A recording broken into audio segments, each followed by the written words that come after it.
আমার সরকার দ্বারা একটাই দাবি, আমার 3টা সন্তান থুইয়া বাবা মারা গেছে, আমি অগো লইয়া কি লিখাইয়া বাঁচমু, অগো জানি দায় দায়িত্ব পড়ালার খরচ খাওয়ান খরচ এই জন্য সরকারের বরণ পোশাক দেয়। আমি কিভাবে বাঁচমু? আমার স্বামী আমার সাগরে বাসায় থুয়ে গেছে 3টা ছোট ছোট নাবালক থুইয়া, আমি কিভাবে বাঁচমু অগো লইয়া?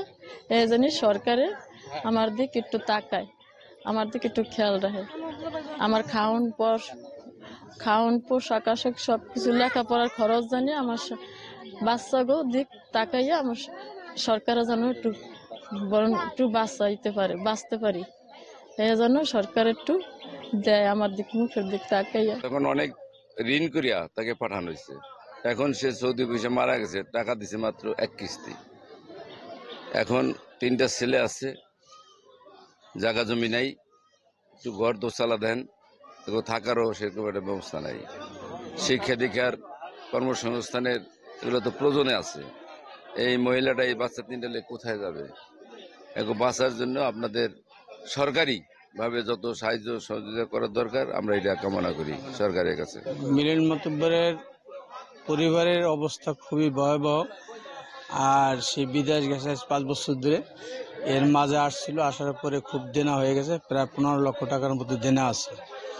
আর ব্যাংকের ঋণ আছে 7 লক্ষ টাকার মতো। ব্যাংক ঋণের জন্য আমরা গ্রামবাসী যারা আছি মুরব্বী সবাই এই এতিমের জন্য আমার এই ঋণ পরিশোধ করতে পারতেছি না, আমাদের যদি মকুব করে, এই জন্য আমরা গ্রামবাসী সবাইকে একটু আবেদন করছি। মিলন মাতুব্বর সৌদি আরবে স্ট্রোক করে মারা যায়। ওনার 3 সন্তান, স্ত্রী, বৃদ্ধ বাবা মা আছে, উনি নিঃস্ব।